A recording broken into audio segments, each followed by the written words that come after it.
Why Martians Make Terrible Neighbors. Chapter 1. The Invasion of the Neighborhood.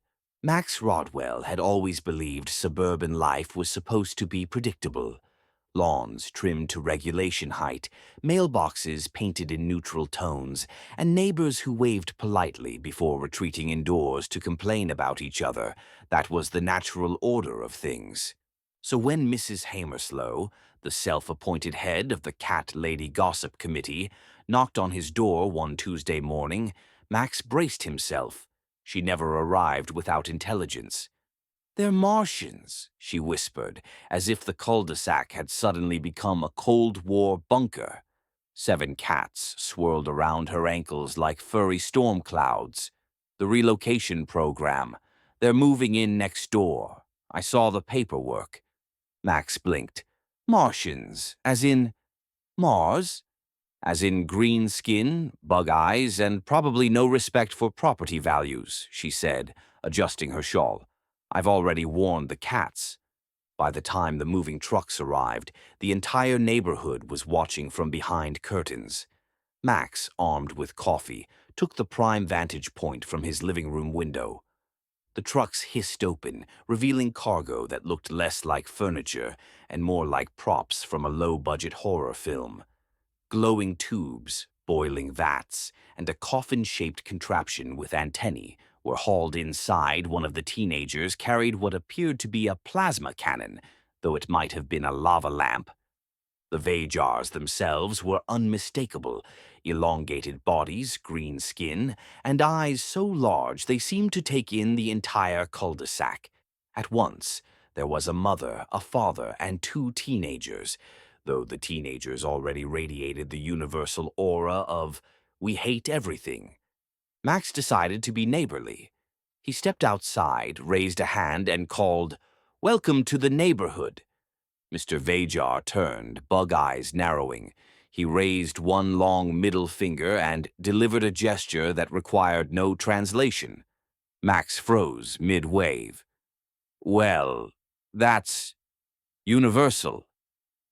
Across the street, Mrs. Hamerslow gasped so loudly her cats scattered. "Did you see that? Vulgarity! Alien vulgarity!"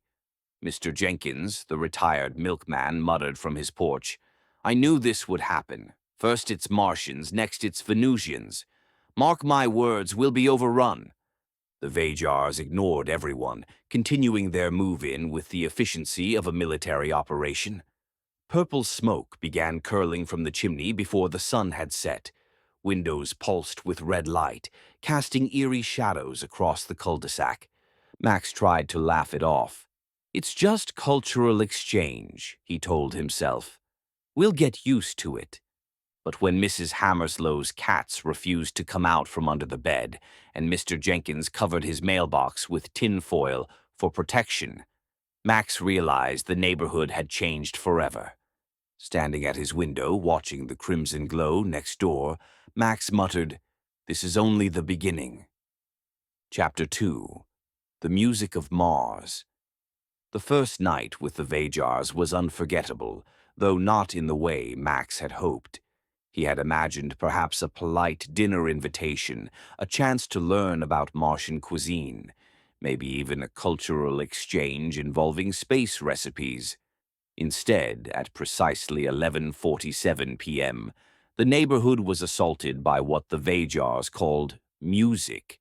It began with a low hum, like a refrigerator about to explode. Then came a screeching rhythm that sounded suspiciously like a blender fighting a chainsaw. By midnight, the bass had escalated into something resembling a jackhammer chewing through concrete. Max sat upright in bed, clutching his pillow. Is that a concert or a war crime? From across the street, Mrs. Hamerslow's cats yowled in chorus, their fur puffed out like static balloons. She herself appeared at Max's doorstep in a bathrobe, clutching a flashlight like a weapon. "It's a Martian death chant," she hissed. "I knew it. They're trying to destabilize us." Max rubbed his temples. "It might just be cultural expression." "Cultural expression doesn't make my cats hide under the refrigerator," she snapped. Mr. Jenkins shuffled out onto his porch in slippers. I survived disco in the 70s, he muttered. This is worse. By 1 a.m., the neighborhood had become a reluctant audience. Curtains twitched, lights flicked on, children cried. Even the mailman's dog, usually fearless, whimpered under the couch. Max tried to be diplomatic. He marched across the lawn, rehearsing a speech about community standards and quiet hours. He knocked on the Vajar's door. It opened just a crack. A teenager with glowing headphones peered out, bug eyes magnified by the neon. What, Earthling? Hi, Max began, forcing a smile. I was wondering if you could turn the music down a little. The teenager blinked. This is down. The door slammed shut. The bass doubled in volume. Max trudged back to his porch, defeated. Mrs. Hamerslough was waiting, arms crossed. Well, they said it was already down. She shook her head. We're doomed. By dawn, the cul-de-sac looked like a battlefield. Lawns were littered with fallen garden gnomes, toppled by the vibrations. Flamingos leaned sideways as if drunk Max's mailbox rattled like it had PTSD. As the sun rose, the music finally stopped. The neighborhood exhaled in relief. But Max knew this was only the beginning. The Vajars weren't just neighbors, they were an invasion. Chapter 3. The IRS Connection. By the third day, the neighborhood had already developed a survival strategy. Avoid eye contact, keep curtains drawn, and pray the Martians didn't notice you watering your lawn. But then came the news that made everyone's blood run cold. Mr. Vajar had landed a job at the IRS. Not just any job, he was a supervisor of audits. The announcement spread faster than Mrs. Hamerslough's cats during a thunderstorm. By noon, every resident knew. By 1 o'clock, every resident had decided that complaining about the Vajars was no longer an option. Max overheard the conversation at the corner mailbox, where neighbors gathered like nervous pigeons. "Did you hear?" whispered Mrs. Hamerslough, clutching her shawl like a shield. "He's with the IRS now. Supervises audits." Mr. Jenkins groaned. "That means he can look into our taxes, our back taxes." "Exactly," Mrs. Hamerslough said. "Do you want to be audited by a Martian? They probably have technology that can detect unreported garage sales." Max tried to be rational. Maybe it's not so bad. Maybe he's just passionate about numbers. Mrs. Hamerslough narrowed her eyes. Passionate about numbers is how dictators start. On trash days, the Vajars beat the trash trucks to their neighbors' cans and wheeled them into their garage for sorting and examination. They replaced the empty containers back on the curb where they found them. Max tried to stay calm. It's just a phase, he told himself. New neighbors always settle down. But the evidence suggested otherwise. The Vajars weren't settling down. They were settling in. And with Mr. Vajar at the IRS, the neighborhood had lost its last weapon, the ability to complain. By the end of the week, Max sat on his porch, notebook in hand, scribbling furiously. He had begun documenting every incident, the sports car, the sign language insults, the melted lawn ornaments he labeled the notebook Operation Eviction. Mrs. Hamerslough appeared beside him, cats swirling like a furry tide. "You're taking notes?" she asked. "Yes," Max said grimly. "If we can't complain, we'll have to strategize." She nodded solemnly. "Good, because I think they're planning something. My cats can sense it." Max sighed. "I think they already are the something." Chapter 4. The Sports Car Menace. The first sign that Mr. Vajar had truly settled into Earth life wasn't the purple smoke or the Martian death metal.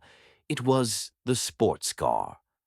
One Saturday morning, a tow truck delivered a gleaming cherry red machine that looked like it had been designed by someone who thought subtle was a dirty word. The car's hood shimmered like molten lava, and its exhaust pipes resembled rocket thrusters. Max watched from his porch, coffee mug in hand. "Oh no," he muttered. "He's discovered midlife crisis culture." Mr. Vajar strutted around the car, stroking its surface like it was a beloved pet. He climbed in, revved the engine, and the sound was so loud it rattled Max's teeth. Mrs. Hamerslow's cats bolted under her porch, and Mr. Jenkins dropped his newspaper in shock. Then came the driving. Mr. Vajar tore down the cul-de-sac like a drag racer, squealing tires, burning rubber, and leaving behind a trail of scorched asphalt. He honked at pedestrians, swerved around mailboxes, and flipped off anyone who dared look at him. As he passed Max's house, he rolled down the window, extended one long green finger, and signed in Martian sign language, "You suck." Max blinked. Did he just spell it out? Mrs. Hamerslow gasped from her porch. "He knows sign language. We're doomed." The sports car became a nightly ritual. Every evening, Mr. Vajar roared through the neighborhood, headlights blazing, stereo blasting Martian. Death metal children stopped riding bikes. Dogs refused to chase cars. Even the mailman began delivering letters with a 10-foot pole. One evening, Max tried to intervene. He stood at the edge of his driveway, arms crossed, waiting for Mr. Vajar to pass. The sports car screeched to a halt, tires smoking. "Nice car," Max said, forcing a smile. "Maybe you could drive a little slower." Mr. Vajar leaned out the window, bug eyes gleaming. "Slower is for humans." He revved the engine, showering Max with exhaust, then sped off, leaving skid marks shaped suspiciously like Martian runes. By the end of the week, the cul-de-sac resembled a racetrack. Lawns were scorched, mailboxes dented, and flamingos permanently tilted from the vibrations. Max's notebook, Operation Eviction, now had an entire section labeled Sports Car Incidents. Mrs. Hamerslow appeared beside him one evening, cats swirling like a furry tide. "You're still documenting all this?" she asked. "Yes," Max said grimly. "If we can't stop him, we can at least prove he's insane." She nodded solemnly. "Good, because my cats say the car is possessed." Max sighed. "At this point, I wouldn't be surprised." Chapter 5. Meltdown. It started small, just a single garden gnome. Max noticed it one morning while sipping his coffee. The gnome, once a proud ceramic sentinel guarding his flower bed, had slumped into a puddle of goo. Its hat drooped like melted wax, its face sagged into a Picasso painting, and its little shovel had fused into the soil. "Strange weather we're having," Max muttered, though the forecast had been clear skies. By the next day, Mrs. Hamerslow's flamingos had suffered the same fate. Their pink bodies sagged into puddles, their legs bent like overcooked spaghetti. The cats refused to go near them, hissing at the goo as if it were radioactive. Soon, decorative mailboxes across the cul-de-sac began to warp. Mr. Jenkins's patriotic eagle mailbox looked like it had flown headfirst into a furnace. The Johnsons' novelty cow mailbox sagged into a puddle of dairy despair. The neighborhood gathered in hushed panic. "They're melting our stuff," Mrs. Hamerslow declared, clutching a cat to her chest like a furry shield. "It's sabotage." Mr. Jenkins shook his head. "Could be the sports car exhaust. That thing runs hotter than the sun." Max scribbled furiously in his notebook. "Operation Eviction." "No, it's deliberate. They're targeting symbols of suburban pride. Gnomes, flamingos, mailboxes. It's psychological warfare." The Vajar teenagers were the prime suspects. They roamed the neighborhood with smug expressions, carrying gadgets that looked suspiciously like ray guns. One evening, Max caught them pointing a glowing device at his mailbox. He rushed outside, waving his arms. "Hey, what do you think you're doing?" The teenagers exchanged a glance. One shrugged. Martian science project. Max gestured at the sagging mailbox. That's not science, that's vandalism. The teenager smirked. On Mars, this is art. They walked away, leaving Max sputtering in indignation. By week's end, the cul-de-sac resembled a surreal art exhibit. Gnomes puddled in flower beds, flamingos sagged in driveways, mailboxes warped into abstract sculptures. The HOA president, Mr. Thompson, tried to file a complaint but stopped when he remembered Mr. Vajar worked at the IRS. No one wants an audit, he muttered, shredding the paperwork.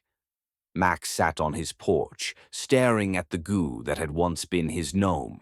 He scribbled another note in his notebook. Martians weaponize microwaves, possible weakness.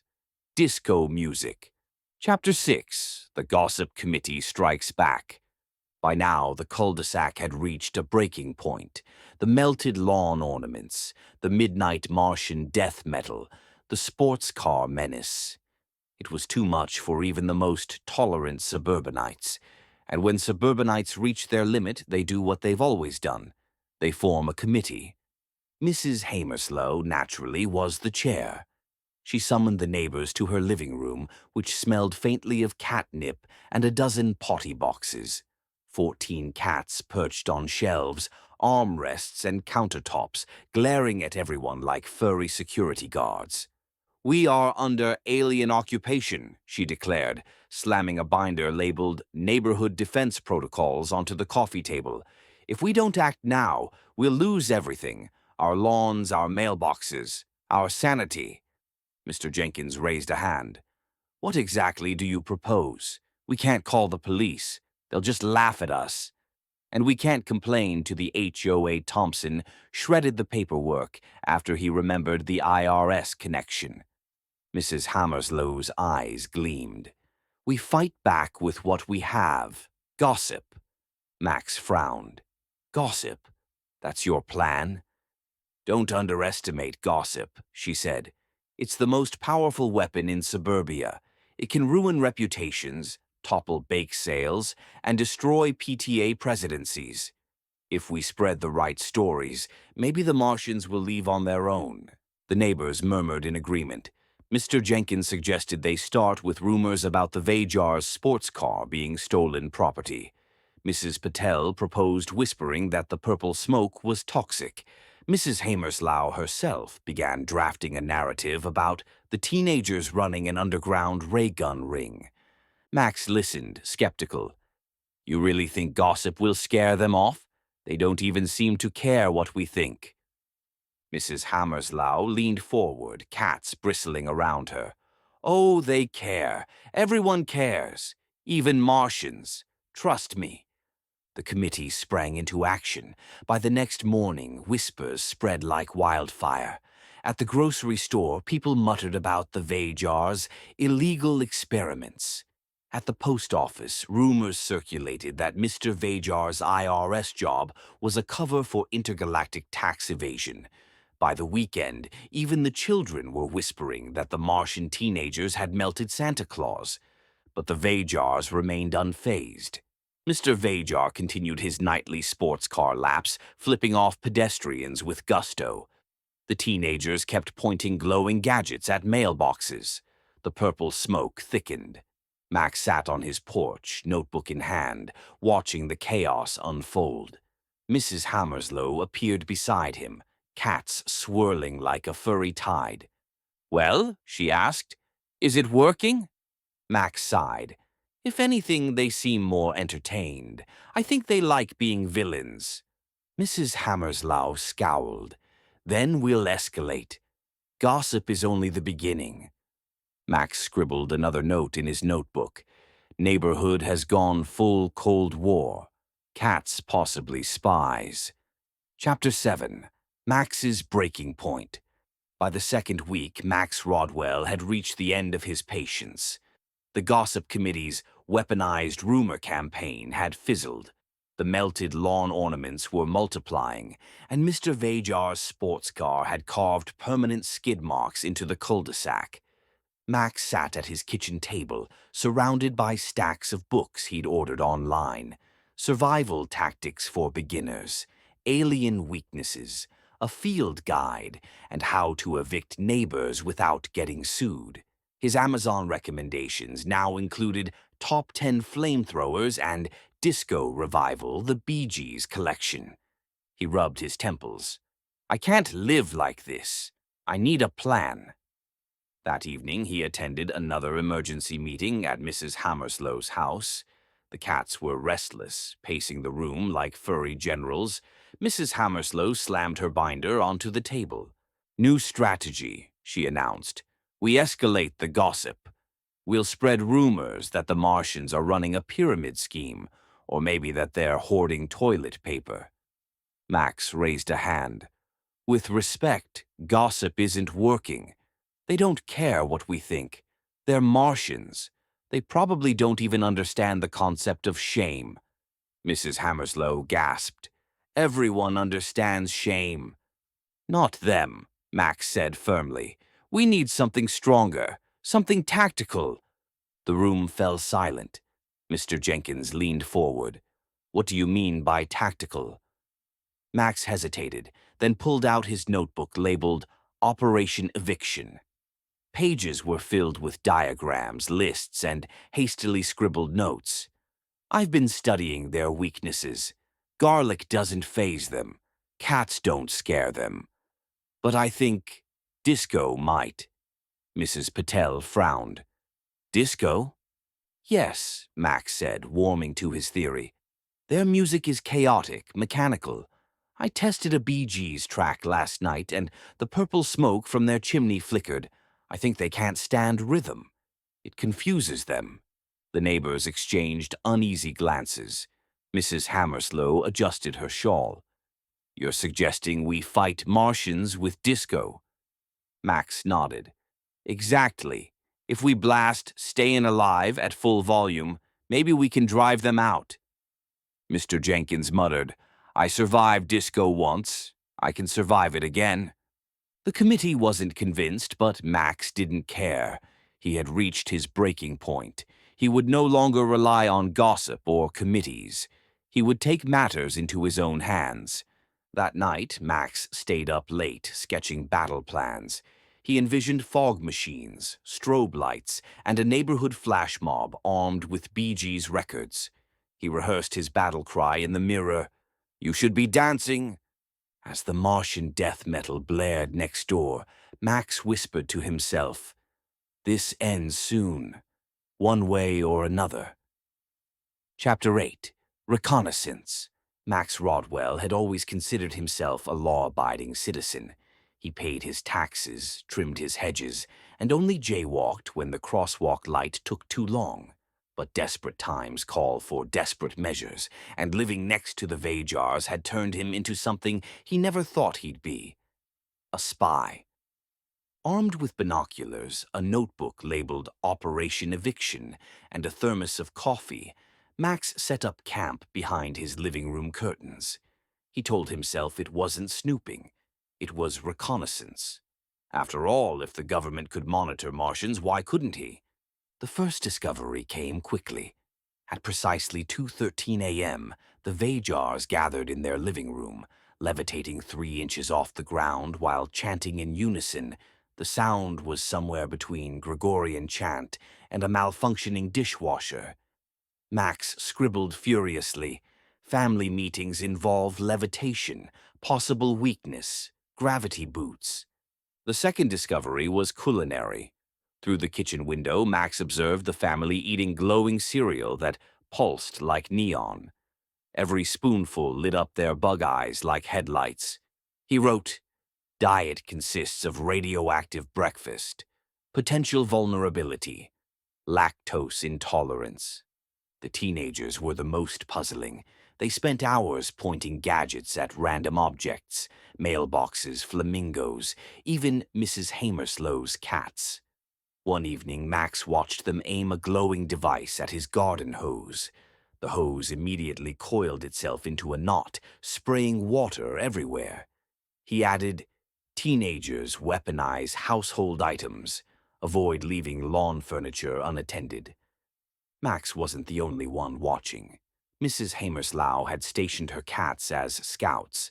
They prowled the neighborhood, reporting back with hisses and tail flicks. She interpreted their signals with alarming confidence. "They're building something," she whispered to Max one evening. "My cats say it's a portal." Max wasn't sure if the cats were reliable sources, but he wrote it down anyway. His surveillance grew more elaborate. He installed motion sensors, recorded audio snippets, and even tried to decode the Martians' chanting. One night, he played back a recording and swore he heard the words "tax evasion." By the end of the week, Max's notebook was bursting with observations: levitation rituals, radioactive cereal, teenagers with ray guns, possible portal construction. He stared at the pages, exhausted but determined. "Knowledge is power," he muttered, "and disco is the weapon." Mrs. Hamerslough appeared beside him, cats swirling like a furry tide. "You're documenting everything, right?" she asked. "Yes," Max said grimly. "If we're going to fight back, we need intel." She nodded solemnly. "Good, because my cats say the worst is yet to come." Max sighed, closing his notebook. "At this point, I believe them." Chapter 9. The Neighborhood in Fear. By the third week, the cul-de-sac no longer resembled a suburban community. It looked more like a demilitarized zone. Children abandoned their bicycles, leaving them rusting in driveways. Dogs refused to bark, cowering under couches as if they'd seen the end times. Even the mailman, once fearless in the face of territorial terriers, now delivered letters with a 10-foot pole, dropping envelopes from a safe distance before sprinting back to his truck. Max noticed the change in atmosphere immediately. Neighbors who once waved cheerfully now scurried indoors at the faintest sound of Martian death. Metal porch lights stayed off. Curtains remained drawn. The cul-de-sac had become a ghost town. Mrs. Hamerslough, of course, was the most vocal about the crisis. She marched up to Max's porch one evening, cats swirling around her like a furry militia. "We're living in terror," she declared. "My cats haven't slept in days. They're developing stress whiskers." Max sighed, jotting another note in his Operation Eviction notebook. "Stress whiskers. Got it." Mr. Jenkins shuffled over, clutching a lawn chair like a shield. "I tried to mow my lawn yesterday," he said, voice trembling. "But the moment I started the mower, the Martians cranked their music. My grass is now a jungle. I'm afraid to go back out there." Mrs. Patel joined them, wringing her hands. "My flamingos are gone, melted, and now my children refuse to play outside. They say the air smells like alien soup." Max looked around the cul-de-sac. Lawns were overgrown, mailboxes warped, flamingos puddled into goo. The once pristine neighborhood had become a wasteland of melted ornaments and paranoia. That night, Max tried to sleep, but the Martian's house glowed like a nightclub. Red light pulsed through his blinds, purple smoke drifted across his yard, and the bass rattled his walls. He lay awake, staring at the ceiling, listening to the chaos. "This isn't just bad neighbors," he muttered. "This is psychological warfare." The next morning, he found Mrs. Hamerslough on her porch, cats lined up like soldiers. She whispered, "My cats say the neighborhood is collapsing. They say we're losing." Max didn't argue. For once, he agreed. The cul-de-sac wasn't just afraid of the Martians. It was afraid of itself. Chapter 10. Max's Elaborate Plan. Max Rodwell had reached the point of no return. The neighborhood was living in fear, the gossip committee had failed, and the Martians seemed to grow stronger with every melted lawn ornament. If no one else was willing to act, then Max would. He sat at his kitchen table late one night, surrounded by survival manuals, disco records, and a rented fog machine he'd picked up from the party supply store. His notebook, Operation Eviction lay open, filled with diagrams that looked suspiciously like battle plans. "Step 1, he muttered, scribbling furiously. "Acquire BGs. Step 2, weaponize strobe lights. Step 3, psychological warfare via disco." Mrs. Hamerslough stopped by to check on him, cats swirling around her like a furry militia. She peered at the notebook. "What is all this?" Max straightened. "My plan. I've studied their weaknesses. They thrive on chaos, noise, smoke, melted ornaments. But disco is order. Rhythm harmony. It's the one thing they can't stand." She frowned. "You're suggesting we fight Martians with disco?" "Yes," Max said firmly. "If we blast Stayin' Alive at full volume, they'll crumble. I've tested it. Their purple smoke flickers when exposed to rhythm. It's science." Mrs. Hamerslough's cats hissed in unison as if skeptical. Max ignored them. He had already rented speakers, purchased a disco ball, and borrowed a neighbor's generator. He rehearsed his battle cry in the mirror. "You should be dancing." He even practiced his moves, though his attempt at the hustle nearly ended with a sprained ankle. The neighbors weren't convinced. Mr. Jenkins muttered, "I survived disco once. I don't want to go through it again." Mrs. Patel worried about property values. Mrs. Hamerslough insisted her cats would never forgive him. But Max didn't care. He had reached his breaking point. He would no longer rely on gossip or committees. He would take matters into his own hands. That night, as Martian death metal rattled his walls, Max stood in his living room, fog machine at the ready, disco ball spinning, Bee Gees record poised on the turntable. He whispered to himself, "This ends tonight." He flipped the switch. The opening notes of Stayin' Alive filled the room, pulsing with rhythm and defiance. The fog machine hissed, the disco ball spun, and Max danced awkwardly but with conviction. Next door, the Martians' red lights flickered. The purple smoke wavered. For a moment, Max thought he had them. Then the volume of their death metal doubled. Max froze mid-step, sweat dripping down his forehead. "Okay," he muttered, "so maybe it's not that simple." But he wasn't ready to give up. Not yet. Chapter 11. The Unexpected Twist. Max Rodwell had spent days perfecting his plan. His living room looked less like a suburban home and more like a battlefield disguised as a dance floor. The fog machine hissed ominously in the corner. The disco ball hung precariously from a ceiling hook, and stacks of Bee Gees records were piled like ammunition. He rehearsed nightly, practicing his battle cry in the mirror. "You should be dancing," he shouted, pointing dramatically at his reflection. His moves were clumsy, but his conviction was strong.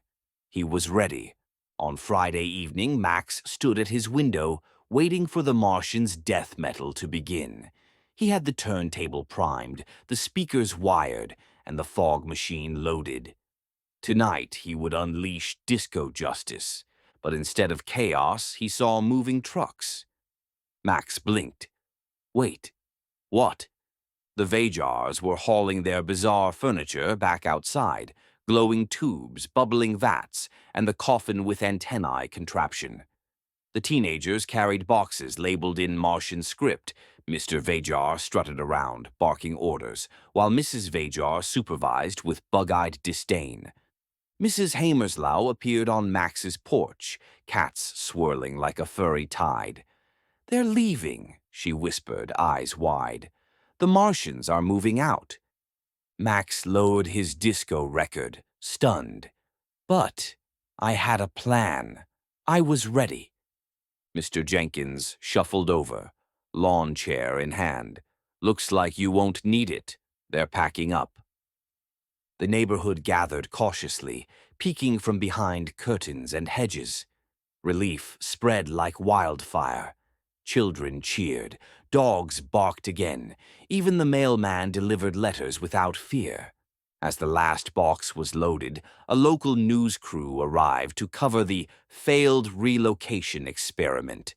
Reporters swarmed the Vajars, microphones extended. "Why are you leaving?" one asked. Mr. Vajar leaned against his sports car, bug eyes gleaming. He sneered, raised one long finger, and declared, "Humans make terrible neighbors." The crowd gasped. Mrs. Hamerslow clutched her cats. Mr. Jenkins dropped his lawn chair. Max nearly dropped his disco record. "Terrible neighbors," Max muttered. "Us." The Vajars climbed into their sports car, revved the engine, and sped off, leaving behind skid marks shaped like Martian runes. The moving trucks followed, purple smoke dissipating into the evening sky. Max stood frozen, disco balls spinning silently above him. His elaborate plan, his sleepless nights, his notebook full of reconnaissance. It had all been unnecessary. The Martians had left on their own. Mrs. Hamerslow sighed. "Well, I suppose that's one way to solve it." Max stared at the empty driveway next door. "Humans make terrible neighbors," he repeated softly. "That's rich." Chapter 12. The News Crew. The local news crew descended on the cul-de-sac like vultures on a roadkill buffet. Cameras rolled, microphones extended, and neighbors who had spent weeks hiding behind curtains suddenly found themselves in the spotlight. Mrs. Hamerslow, cats swirling around her like a furry entourage, gave a tearful interview. "We tried everything, gossip, committees, even bake sales, but nothing worked. They melted our gnomes. Do you know how many years it takes to collect 17 gnomes?" Mr. Jenkins muttered into the microphone. "I survived disco in the 70s. I thought I'd seen it all. But Martians are worse." Max, clutching his notebook, Operation Eviction, tried to explain his disco plan. "I was ready to fight back. Fog machine, Bee Gees, the whole thing. But they left before I could unleash it." The reporter raised an eyebrow. "You were going to fight Martians with disco?" Max nodded solemnly. "It was proven science." The crew replayed the final message from Mr. Vajar, who leaned against his sports car, bug eyes gleaming. He sneered, raised one long finger, and declared, "Humans make terrible neighbors." The soundbite was broadcast across the city by evening. The irony was undeniable. The Martians had terrorized the cul-de-sac, melted ornaments, blasted death metal, and flipped off pedestrians. Yet, somehow, humans were the problem. Chapter 13. The Aftermath. With the Martians gone, the neighborhood began to heal. Lawns were mowed again, flamingos replaced, gnomes resurrected. Children rode bikes, dogs barked, and the mailman delivered letters without fear. Mrs. Hamerslow's cats emerged from hiding, blinking in daylight. Mr. Jenkins finally sat in his lawn chair without clutching it like a shield. Even Max felt a strange peace, though his disco ball still hung from the ceiling, spinning silently. The cul-de-sac celebrated with lemonade and cautious optimism. For the first time in weeks, the air smelled like grass instead of alien smoke. Max sat on his porch, notebook in hand. He flipped through the pages of Operation Eviction, the diagrams, the notes, the disco battle plan. All of it had been unnecessary. The Martians had left on their own. He chuckled softly. "Sometimes the universe solves problems for you, usually with moving trucks." Mrs. Hamerslow appeared beside him, cats swirling like a furry tide. "You were ready to fight them," she said. Max shrugged. "Maybe, but in the end they fought themselves, or maybe they just couldn't stand us." She nodded. "Humans make terrible neighbors. Imagine that." Chapter 14. Epilogue. Max sat on his porch, sipping coffee, notebook closed. The disco ball still hung from his ceiling, spinning silently. a relic of a battle that never happened. He told himself the nightmare was over. Then the moving truck arrived. The new family stepped out, smiling politely, waving at the neighbors with a warmth the Vajars had never shown. Their furniture looked suspiciously normal: sofas, lamps, even a dining table that didn't glow. Relief washed over the cul-de-sac. "They're from Venus," Mrs. Hamerslough whispered, clutching her cats. "I read it in the relocation bulletin." Max squinted. The Venusian parents looked friendly enough, their children cheerful and well-behaved. They unpacked boxes labeled kitchen and living room, not portal components or ray guns. For the first time in weeks, Max felt hope. Then he noticed their mailbox. It glowed faintly green, humming softly in the evening air. Max tightened his grip on his coffee mug. Here we go again. The end. Please like, comment, and subscribe. Thank you.